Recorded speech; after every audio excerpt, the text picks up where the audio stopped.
Hello there. Why don't you come and join me on my morning walk? I'm just walking along the beach and I had someone comment and ask me about, well, not ask, they told me that they had zero libido. And I just thought maybe I could talk about that a little bit, tell you some things about the people that I've worked with and the problems they've had, and give some suggestions on how I think maybe you could work on that if you want to. I'm sure there's people on this channel that have that problem. But yeah, I haven't really been going out for walks lately, and I don't know. I've never walked along the beach to this part before. I don't really know where I am. So yeah, it's really interesting to see where I end up. So the first thing about libido, I think you have to look at this problem and split it into two. I think the first question is it something you can actually solve?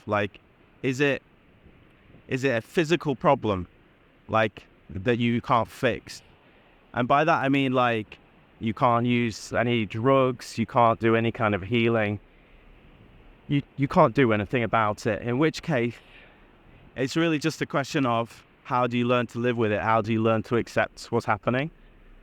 And, there's lots of videos about that. I don't really want to go into it too much because at the end of the day, it's going to be something along the lines of spirituality, religion, learning, acceptance, basically.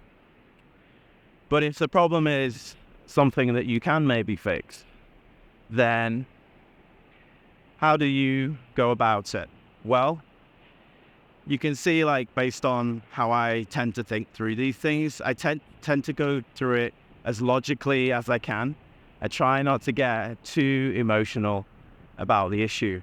And I think that's important because one of the first things you're going to do is you're going to go online and start looking up stuff and then just randomly trying things and taking a shotgun approach because you feel kind of desperate about fixing it.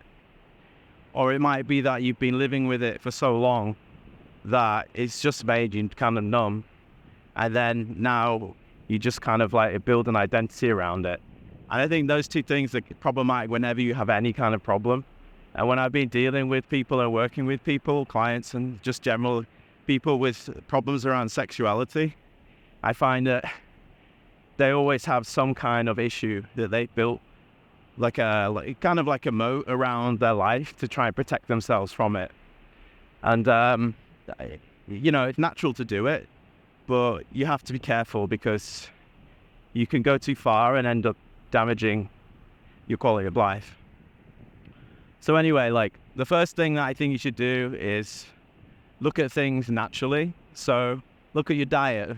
I'm a big advocate of eating well and sleeping properly. Now, that doesn't mean that I do it myself. I have my own issues. But in terms of solving a problem, if you have a problem that you need to fix, the first thing that you should do is test that out. Test changing your diet, test sleeping well. And in terms of libido, stress is a big problem. So if you're stressed out, that's going to affect your sexual life. Also, your age. If you're in your 20s and you have a libido problem, then something's not right. If you're in your 30s, it's probably a bit more normal. If you're in your 40s, definitely more so. So, I'm in my early 40s and my libido has changed over time. Starting from early 30s, I just naturally started to wane, and that's normal for a man, right? But if you're younger than me and you have an issue, then yeah, it might be something else. It's not natural. So looking at your diet, making sure that you eat properly instead of taking medication is a much better place to start from. You should always start from there because the pills, they're not really a replacement for putting stuff in your body in the right way. And they're never going to work as well. Now, you might get lucky. This is the second problem though. You might get lucky and magically come across the right medication, but the chance of that happening is very low. The chance of it happening first try is very, very low. So the second thing is you need to stop being desperate about the problems, and you need to realize that these things take time, and what you need to develop is a sense of quiet assistance. And as long as you have that and try not to get lost in your emotions, then you're going to eventually come to the answer. So when it came to poise, you know, a lot of people here watching my videos because of poise. I had that problem for a long time and I didn't know anything about it. I didn't even know that I had it, like most of you.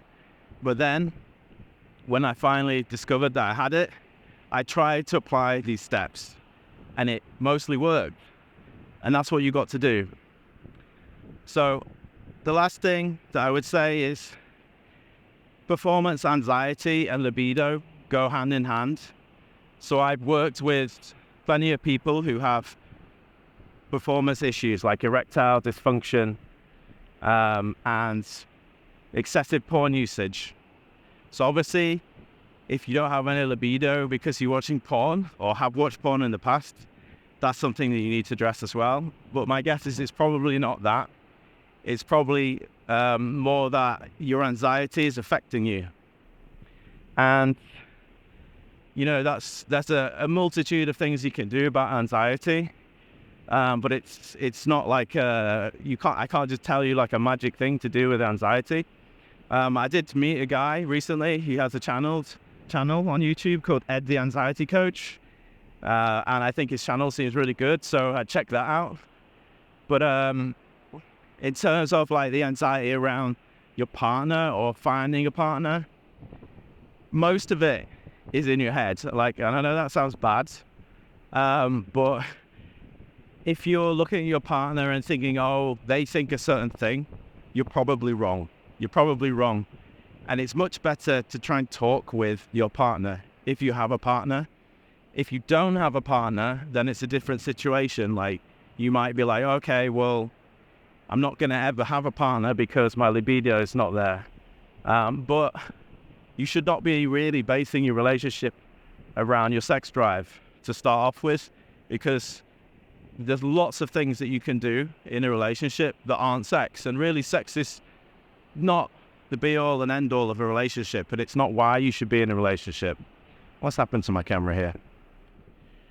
It's gone all fuzzy. So, let's get rid of that.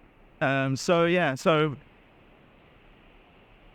those are three things that you can focus on. In my life, I practiced semen retention for a long time, and I'm going to do a video about that. I think there's a lot of misconceptions about semen retention, NoFap, and what it's for, and how to use it effectively. But I hope this video about libido issues is useful. If you have a problem like this, please write a comment on the video, and let's have a discussion about it. And from there, maybe I can do some more research for you and see what we can come up with. Okay, I hope you've enjoyed my walk and greet this morning, and I'll see you on the next one.